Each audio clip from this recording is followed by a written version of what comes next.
स्वागत है, अभिनंदन है। आज मैं स्टैटिस्टिक्स पे थोड़ा सा लेक्चर दूंगा, जिसको लोग ध्यान से सुनिएगा।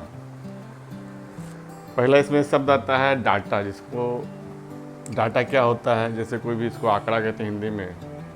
हर देश की सरकार अपने विकास की योजनाओं को बनाने के लिए अपने देश में आर्थिक गणना कराती है और भी कई चीज़ों का गणना कराती है, उसका वो डाटा लेती है, उसी के आधार पर अपना काम करती है। डाटा जो होता है दो प्रकार का होता है, एक क्लासिफाइड डाटा, एक अनक्लासिफाइड डाटा।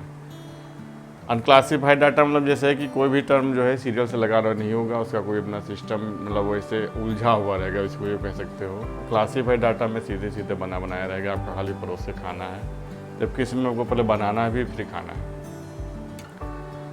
क्लासिफाइड डाटा में अभी हम आपको बताएंगे। पहले अनक्लासिफाइड डाटा में क्या होता है, कोई भी टर्म दे रखा तो सीरियल से नहीं होगा। जैसे मान लीजिए 5 यहाँ दे रखा, फिर 8 हो सकता है, फिर 3 हो सकता है, फिर इसी प्रकार से बनता चला जाएगा। इसमें कुछ पता हम आपको पहले कुछ इसके टर्म उससे हमको क्लियर करा दें कि क्या क्या होता है इसमें। एक पद होता है, जैसा कि आपने सुना होगा कि बारंबारता के नाम आता है, इसको अंग्रेजी में कहते हैं फ्रीक्वेंसी। बारंबारता निकालने का तो बारंबारता जैसा कि नाम से स्पष्ट, बारंबारता मतलब कौन पद कितनी बार आया है। हिंदी से ज़्यादा क्लियर हो जाएगा, कौन पद कितनी बार आया है उसी को कहते हैं बारंबारता, या कौन सी संख्या या कौन सा डाटा कितनी बार आया उसी को क्या कहते हैं, बारंबारता कहते हैं, फ्रीक्वेंसी कहते हैं। फ्रीक्वेंसी भी कभी कभी क्लासीफाइड डाटा में फ्रीक्वेंसी ऑलरेडी आपको दे रखी होती है। अनक्लासीफाइड डाटा है जो अवर्गीकृत कहते हैं, उसको फ्रीक्वेंसी आपको निकालना पड़ता है। उसके लिए हमको एक होता है टैली मार्क। टैली मार्क में क्या होता है, जैसे जो अनक्लासिफाइड डाटा दे रखा होता है उसको हम क्या करते हैं, यहाँ से देख लेते हैं कि कौन सी संख्या या कौन सा नंबर जो है कितनी बार आया है, उसी को हम टैली मार्क बनाते हैं। फिर टैली मार्क को ही काउंट करके हम उसको बारंबारता लिखते हैं। जैसे एग्जाम्पल के तौर पर आपको समझा है कि कैसे लिखा जाता है। जैसे मान लीजिए लिखा है 2, 3, 7, 8, 9, 13, 15, फिर 2, फिर 3, फिर मान लीजिए लिखा है 11, फिर 12, इस टाइप का लिखा हुआ है। तो यहाँ पे हम अगर हम 2 की बात करें तो 2 को हम देखेंगे कितनी बार आया है। 2 कितनी बार, एक यहाँ आया, एक यहाँ 2 बार आया है। तो इसको टैली चिन्ह से हम ऐसे लिखेंगे, 2 डंडा की देंगे, 2 बार हो गया। तो इसकी बारंबारता कितनी हो गई, 2। इसी प्रकार से अगर हम 3 की बात करें तो 3 देखिए कितनी बार आया है। एक और ले लेते हैं यहाँ पे, मान लीजिए 3, फिर यहाँ ले लेते हैं 4, फिर यहाँ ले लेते हैं 6। 3 कितनी बार आया है, 4 बार आया है। 1, 2, 3 बार आया, 3 ही बार आया है। तो इसको हम 3 में ऐसे दिखाएंगे, 3 डंडा खींच देंगे। तो इसकी बारंबारता कितनी होगी, फ्रीक्वेंसी कितनी होगी, 3 होगी। अब मान लीजिए कोई संख्या ऐसे ले लें जो कई बार आया है, 5 बार आया है। वैसे मान लीजिए 4 यहाँ भी हो गया, फिर ले लेते हैं 17, 18, फिर 4, फिर 20, 21, फिर 4, फिर 25, फिर 4 मान लेते हैं 26, फिर 4, 27, फिर 4। अब 4 की अगर बात करें तो गिना जाए तो देखिए यहाँ पे एक 4 यहाँ आया है, 4 जिसको अंग्रेजी में कहते हैं, एक यहाँ आया, एक यहाँ आया, 3 हो गया, 4 और 5, और एक यहाँ पे 6। तो इसमें क्या करते हैं, इसका जो टैली मार्क लगाते हैं तो 4 को हम ऐसे 1, 2, 3, 4, जो 5 लिखेंगे 5 को हम सीधा नहीं लिखेंगे, इसे क्रॉस कर देंगे, ये हो गया 5। एक और आया, 6 बार आया, तो इसकी बारंबारता कितनी हो गई, 6। इसी प्रकार से सभी नंबर का हम निकाल सकते हैं। ये हो गया। उसके बाद एक वर्ग अंतराल होता है, उसके तहत भी टैली मार्क बनाया जाता है। जैसे मान लीजिए इसी की हम बात करें तो यहाँ पे हम एक वर्ग अंतराल बना लेंगे। कैसे बनाएंगे, यहाँ पे लिख लेते हैं वर्ग अंतराल, जिसको अंग्रेजी में कहते हैं क्लास इंटरवल। अंग्रेजी में क्या कहते हैं, क्लास इंटरवल।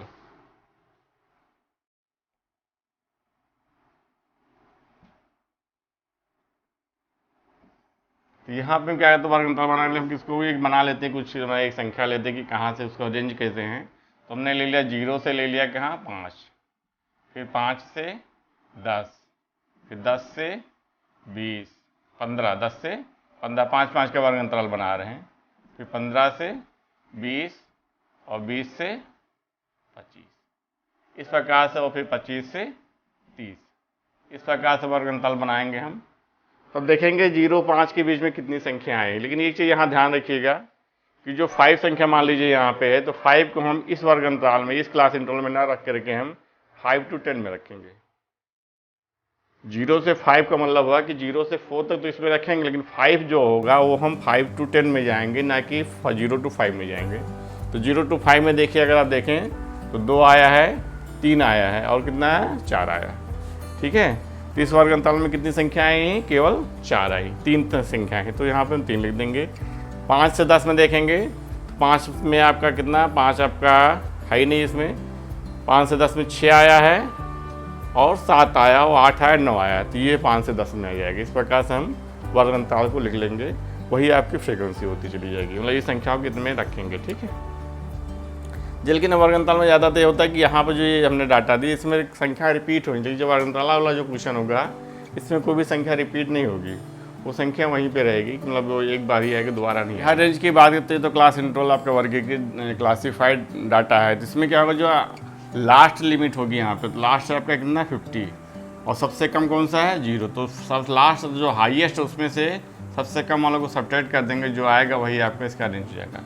ये तो क्लासीफाइड डाटा के लिए हो जाए। मान लीजिए अनक्लासीफाइड डाटा हो, सपोज किस प्रकार से दे रखा है आपका अनक्लासीफाइड में, मान लीजिए दे रखा है 2 3 7 5 6 11 9 8 और 1 15, इस प्रकार से मान लीजिए अनक्लासीफाइड आ जाएगा। इसकी अगर रेंज की हम बात करें तो यहाँ पर रेंज कैसे निकालेंगे, जिसको हिंदी में क्या कहते हैं, प्रसार कहते हैं। रेंज की हिंदी क्या होती है, प्रसार होती है।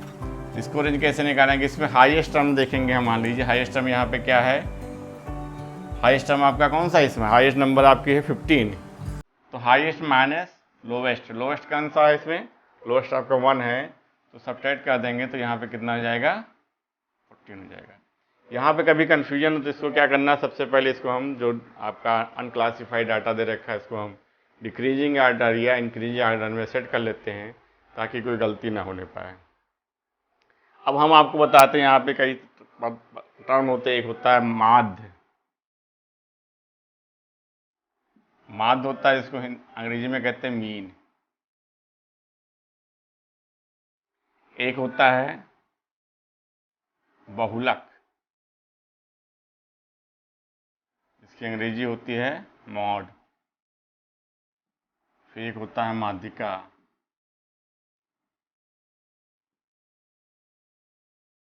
इसकी अंग्रेजी होती है मीडियन। इन 3 टर्म पे अभी हम डिस्कस करेंगे। माध्य, जिसको अंग्रेजी में मीन कहते हैं, जैसा कि नाम से स्पष्ट है, मीन मतलब क्या, माध्य। जो भी आपके डाटा दे रखे हैं उनका जो मीन होगा, उनका जो औसत इसको कह सकते हैं। माध्य को हम औसत एवरेज भी कहते हैं, मीन को एवरेज भी कहते हैं। तो एवरेज कैसे निकालते हैं या मीन कैसे निकालते हैं भी हम आपको बता रहे हैं। बारंबारता है, फ्रीक्वेंसी होता है। यहीं पे हमें एक चीज़ आपको क्लियर कर दें यहीं पे कि एक होती है संचयी बारंबारता, इसको अंग्रेजी में कहते हैं कम्युलेटिव फ्रीक्वेंसी। तो जैसे कैसे उसको निकालते हैं क्लियर कर देते हैं आपको। इसे मान लीजिए यहाँ पे क्लास इंटरवल लिखा हुआ है,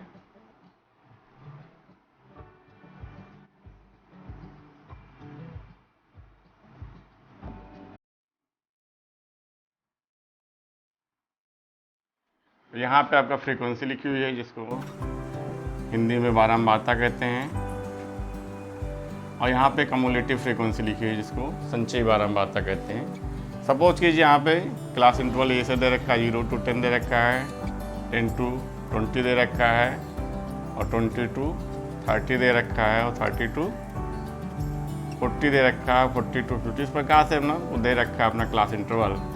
इसकी फ्रीक्वेंसी में सपोज कीजिए दे रखा है यहाँ पे 2, यहाँ पर दे रखा 4, फिर 6, 5 और मान लीजिए 10, इस प्रकार से फ्रीक्वेंसी दे रखी है।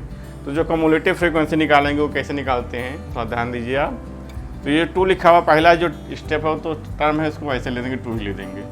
फिर क्या करेंगे, इसको आपस में जोड़ लेंगे। तो या इसको आप जोड़ सकते हो, चाहे इधर से जोड़ो या इधर से, बात बराबर आएगी। तो 2 और 4 को ऐड करोगे तो हो जाएगा कितना, 6। अब यहाँ तो इन दोनों को जोड़ के 6 हो गया, जो कि यहाँ लिखा हुआ है, एक 6 यहाँ पे लिखा, तो इन दोनों को आपस में जोड़ लेंगे, हो जाएगा 6 हो जाएगा 12। फिर 12 को 5 में ऐड करेंगे तो आपका हो जाएगा 17, और 17 को 10 में ऐड करेंगे तो हो जाएगा 27। और आप यहाँ पे ध्यान देंगे, इन सबको अगर आप ऐड करेंगे तो भी 27 ही आएगा। देख लीजिए, 4 2 6 6 12 5 17 के साथ 1 कैरी बचेगा, 1 1 2 27 यहाँ भी आएगा, 17 27 यहाँ भी है। 20 मतलब जो सम ऑफ फ्रीक्वेंसी होगी वही कम्युलेटिव फ्रीक्वेंसी की लास्ट टर्म हो जाएगा। अब इस क्लास इंटरवल से एक चीज़ क्लियर कर दें यहाँ पे, किसको रेंज क्या है यहाँ पे, तो रेंज किसका क्या है, मीन, जिसको हिंदी में माध्य कहते हैं। क्या होता है, जो भी डाटा आपका दे रखा है, यहाँ पे सबसे पहले हम आपको अनक्लासिफाइड डाटा के बारे में बताएं, उसका मीन कैसे निकालते हैं। सपोज ये डाटा दे रखा है 5 6 7 2 3 4 और मान लीजिए 8 दे रखा है। ये आपका छोटा सा हमने एग्जाम्पल ले लिया। ये सपोज कीजिए कोई बच्चे स्टूडेंट हैं जिनको 10 मार्क्स का टेस्ट हुआ था टोटल, उसमें इनके मार्क्स आए कि कौन लड़का, कोई बच्चा इसमें 5 पाया, कोई 6 पाया, कोई 7, कोई 2, कोई 3, कोई 4, कोई 8। तो ये निकाला जाए कि उस पूरे क्लास में जितने जो बच्चे अपेयर हुए उनके एवरेज, हमने आपको अभी बताया था कि मीन को हम एवरेज भी कहते हैं, एवरेज मार्क्स कितने ऑब्टेन हुए। तो इसको निकालने का तरीका क्या होता है, मीन निकालने का तरीका ये होता है आपका sum of total number, sum of total number. जैसे आप 5 + 6 + 7 + 2 + 3 + 4 + 8 upon number of total number. कितने नंबर यहाँ पे गिन लीजिए आप, 1 2 3 4 5 6 7, ये आपका हो गया। अब इनको आप ऐड कर लीजिए, जो भी आए उसको 7 से डिवाइड कर दिए, वही आपका मीन बन जाएगा। अभी तो अनक्लासिफाइड डाटा का मीन निकालने था, क्लासिफाइड डाटा का मीन कैसे निकालेंगे। तो मान लीजिए यहाँ पे कोई नंबर दे रखा है यहाँ पे, तो नंबर को हम ले लेते हैं x से, किससे डिनोट करेंगे, x से डिनोट कर लेंगे। उसकी फ्रीक्वेंसी दे रखी है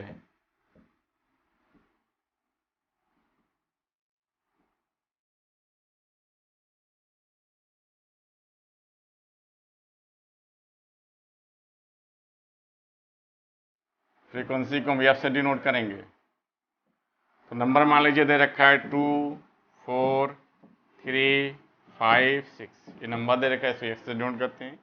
फ्रीक्वेंसी मान लीजिए 2 की है 5, 4 की है 3, 3 की है 2, 5 की है 4 और 6 की है मान लीजिए 1। ये फ्रीक्वेंसी दे रखी है। तो यहाँ पे हम मीन कैसे निकालेंगे, तो यहाँ पे क्या कहते हैं, f इंटू f लिख लेते हैं। जो मतलब फ्रीक्वेंसी है उसको नंबर से मल्टीप्लाई कर देंगे। तो यहाँ 2 5 या 10, 4 3 जा 12, 3 2 जा 6, 5 4 जा 20 और 6 1 जा 6। अब हम क्या करेंगे, इनको ऐड कर लेंगे। इसको हम किसको ऐड करेंगे, क्या लिखेंगे, इसको हम सिग्मा एफ बोलते हैं। ये सिग्मा का नोटेशन है, ये आपका सिग्मा है, ग्रीक लेटर है सिग्मा। इसका मतलब होता है एडिशन या सम जिसको कहते हैं। तो इन सबको ऐड कर लेंगे। जो आपको f इंटू एक्स आया इसको हम ऐड कर लेंगे। तो देखिए यहाँ पे 2 है 6 है, तो 6 और 2 कितना होता है 8, और फिर 6 और ऐड करोगे तो 8 और 6 कितना हो गया 14। 1 कैरी बच्चा आपका, तो 1 1 2 2 4 और 1 कैरी, तो हो गया 50। और यहाँ पे हम सिग्मा एफ निकालेंगे, जो फ्रीक्वेंसी देगा इसको भी सम कर लेंगे हम। तो फ्रीक्वेंसी यहाँ पे 5 3 8 2 10 4 तो 14 हो जाएगा, और 1 कितना हो जाएगा 15 हो जाएगा। वहाँ से डिनोट करते हैं, तो mean X bar equal to होता है sigma F X upon sigma F, sigma F X upon sigma F. Sigma F X आपका कितना आया है 54 आया है, सिग्मा एफ कितना है 15 है। इसी को डिवाइड कर दीजिए, जो आएगा वही आपका मीन हो जाएगा। अब फिर आपको हमने बताया था यहाँ पे एक बहुलक हमने बताया था, और भी कई तरीके हैं निकालने का, अभी बाद में बताएंगे हम। पहले आसान सा देख लीजिए आप, बहुलक जिसको अंग्रेजी में कहते हैं मोड लक। इसको जैसे कि नाम से स्पष्ट है कि कौन सा नंबर या कौन सा टर्म कितनी बार आया है। जो जितनी बार आएगा सबको हम देख लेंगे, फिर जो सबसे ज़्यादा आया होगा वही जो है गिवन डाटा क्या क्या होगा, मॉड होगा या बहुलक होगा। इसे एग्जाम्पल से आपको समझा रहे हैं। सपोज कीजिए इस प्रकार से एग्जाम्पल दे रखा है 2 3 6 4 3 2 5 7 8 3 9 11, 3, 14, इस प्रकार से आपका अनक्लासिफाइड डाटा दे रखा है।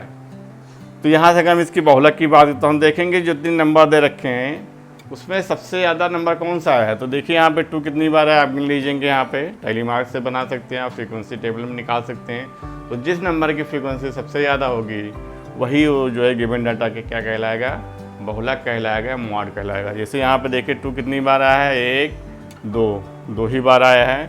3 देखिए कितनी बार आया है, 1, 2, 3, 4 बार आया है। ऐसे लिख लीजिए, ऐसे आप भूल सकते हैं। 2 कितनी बार आया है, 2 टाइम्स आया है। 3 कितनी बार आया है, 4 टाइम आया है। और देखिए कौन सा डिजिट है, 6 है। 6 कितनी टाइम आया है, 6 केवल एक ही बार आया है। और फिर उसके बाद आता है 4 कितनी बार आया है, 4 आपका भी एक ही बार आया है। फिर आपका 3 की बात हो चुकी, 2 की बात हो चुकी, 5 की बात करें तो 5 भी एक ही बार आया है आपका। 7 की बात करें तो भी एक ही बार आया है। उसके बाद 8 आता है, 8 भी एक ही बार आया है आपका। और 9 आता है, 9 भी एक ही बार आया है। 11 भी एक ही बार आया है। और 14 की बात करें तो भी एक ही बार आया है। तो यहाँ से क्लियर है कि 3 जो है 4 टाइम आया है। तो जो गिवन डाटा है, अगर हमें कहा जाए गिवन डाटा का बहुलक का मोड क्या हो जाएगा, तो हो जाएगा क्या, 3। क्योंकि 3 जो है सबसे ज़्यादा बार आया है। तो इसी को क्या कहते, सबसे ज़्यादा टाइम कौन सा आया है, 3 आया है।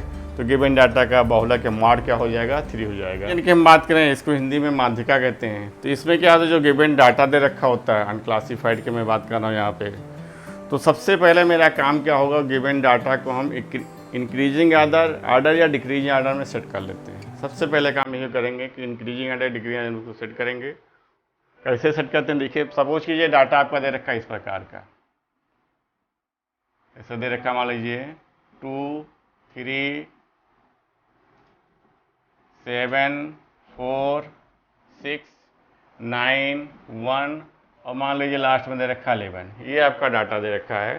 तो सबसे पहले हम क्या करेंगे, इसको हम इंक्रीजिंग आर्डर या डिक्रीजिंग आर्डर में किसी में भी आप सेट कर सकते हो। इंक्रीजिंग आर्डर में सेट करेंगे अगर हम, यहाँ पर हो जाएगा 1 पहले लिखेंगे, 1 के बाद आता है 2, फिर आता है 3, 4, फिर आपका है 6, फिर है आपका 7, फिर आपका 9, फिर आपका 11। ये हमने सेट कर लिया यहाँ पे। अब मीडियन में यहाँ पे हम देखेंगे कि मीन टर्म कितने होंगे। तो मीडियम यहाँ पे क्या करेंगे, मतलब टर्म को गिन लीजिए, कितने टर्म है, 1, 2, 3, 4, 5, 6, 7, 8। यहाँ पे 2 केस बनते हैं। केस फर्स्ट क्या है, if number of terms equal to even. मान लीजिए नंबर ऑफ टर्म क्या है, इवन है। अगर नंबर ऑफ टर्म इवन है तो यहाँ पे 2 मिडिल टर्म होंगे। कितने मिडिल टर्म होंगे, यहाँ पे 2 मिडिल टर्म हो जाएंगे।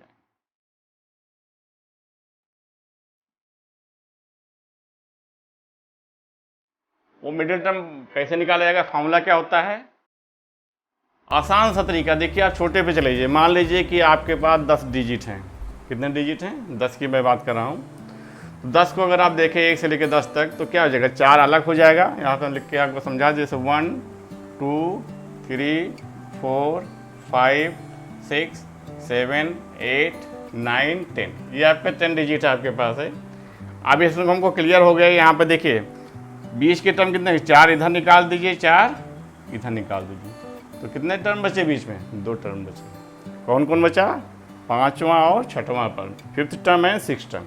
अब 5वां टर्म कैसे निकला गया, यहाँ टी से टर्म मतलब हो गया। अब टोटल नंबर कितने थे, 10। 5 कहाँ से आएगा, 10/2। 10/2 करेंगे तभी तो 5 आएगा। और कौन सा टर्म है, 6 टर्म भी है, तो 6 कहाँ से आएगा, 10/2 + 1। और यहाँ पे 10/2 क्या मतलब क्या आएगा, T5 हो गया, जैसा कि आपको दिख रहा है। और 5 + 1 क्या हो जाएगा, 6 हो जाएगा, नहीं T6 हो गया। तो यहाँ आप देख रहे हैं कि 10 टर्म की अगर मैं बात करता हूँ तो 2 मिडिल टर्म क्या हो जाएंगे, 5 और 6। 10 है क्या, इवन नंबर है। तो इवन नंबर में 2 मिडिल टर्म। इसी को अगर हम फार्मूला बनाना चाहें तो यहाँ पे क्या हो जाएगा, फार्मूला बन जाएगा Tn/2 एंड Tn/2 + 1। इसको चाहो तो ये तो ऐसे रहेगा Tn/2, और इसको जो है चाहो तो लिख सकते हो Tn+2/2 होल बाई 2 कर सकते हैं, मतलब एलसीएम ले लेंगे 2 तो ये आ जाएगा। मतलब यहाँ पे 2 मिडिल टर्म, लेकिन ये मिडिल टर्म मीडियन नहीं बना।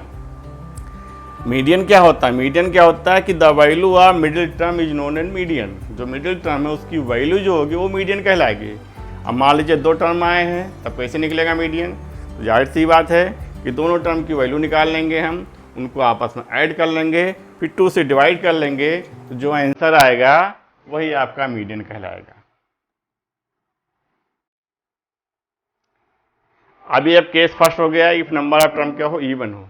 और सपोज अब केस सेकंड देखिए क्या है, दूसरे केस क्या होगा, इफ नंबर ऑफ टर्म्स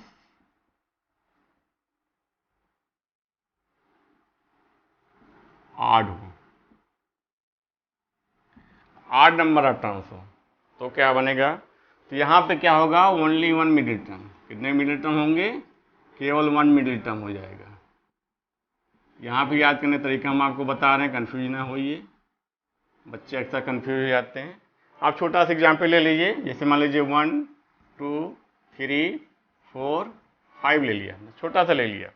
अब यहाँ पे देखिए कितने नंबर टर्म है, 5 है, यानी 8 हो गया। तो मिडिल टर्म की बात करें तो क्या हो जाएगा, 2 इधर निकल गए, 2 इधर निकल गए, एक ही मिडिल टर्म बचा। कौन सा बचा? 3। और 3 आया कहाँ से? 3 कैसे आएगा? टोटल नंबर टर्म कितने थे? 5 थे, इसमें हमने 1 ऐड कर दिया, तो अपॉन 2 कर दिया, तो 3 आ जाएगा, नहीं आ जाएगा?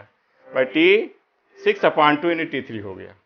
अब इसी को अगर हम फार्मूले का रूप दें तो क्या हो जाएगा, Tn+1/2। ये हमने आपको मिडिल टर्म निकालने का तरीका होता है कि मिडिल टर्म कैसे निकलता है। नंबर ऑफ टर्म अगर इवन है तो 2 मिडिल टर्म होंगे, नंबर ऑफ टर्म्स अगर ऑड हैं तो ओनली 1 मिडिल टर्म होगा। अब आते हैं मीडियन पे। डाटा की बात करें जो हमने दे रखा, हमने कहा था ना जो गिवन डाटा उसको हम इंक्रीजिंग और डिक्रीजिंग आर्डर में सेट कर लेते हैं, तो हमने इसको इंक्रीजिंग आर्डर में सेट कर लिया। अब यहाँ पे देखिए नंबर ऑफ टर्म्स कितने हैं, नंबर ऑफ टर्म्स या नंबर ऑफ नंबर भी कह सकते हो आप।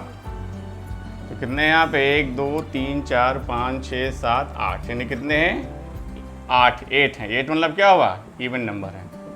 क्या है, इवन नंबर है। तो यहाँ पे क्या होगा, 2 मिडिल टर्म हो जाएंगे। मिडिल टर्म कितने हो जाएंगे, 2। तो मिडिल टर्म निकाल लीजिए आप।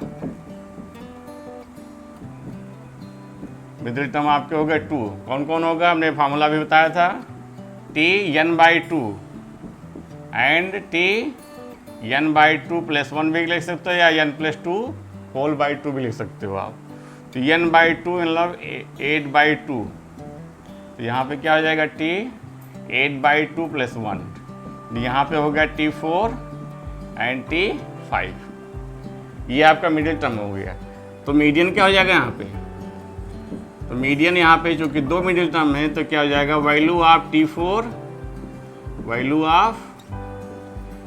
मतलब जो मिडिल टर्म है इनकी वैल्यू का सम, तो value of T4 + value of T5। हमने बताया था ये आप सम निकालेंगे, सम का मतलब हो उसके बाद एवरेज निकालेंगे तभी मीडियन निकल पाएगा। तो बाई 2 T4 की वैल्यू कितनी है आप देख सकते हो यहाँ से, 1 2 3 4, T4 की वैल्यू 4 ही है, और T5 की वैल्यू क्या है, 6 है, अपॉन 2, यानी हो जाएगा 10/2, यानी कितना हो गया, 5। तो यही आपका मीडियन हो जाएगा। जो गिवन डाटा है इसका मीडियन क्या हो जाएगा, 5 हो जाएगा। आज का लेक्चर यहीं पे मैं समाप्त करता हूँ, अगला लेक्चर फिर दूंगा। अगर आज का वीडियो आपको अच्छा लगे तो इसको आप सब्सक्राइब कीजिए, शेयर कीजिए और लाइक करना ना भूलिए। और अगर अच्छा ना भी लगे तो भी अंत तक वीडियो देखिए और कमेंट बॉक्स में जाके कमेंट करना ना भूलें। धन्यवाद।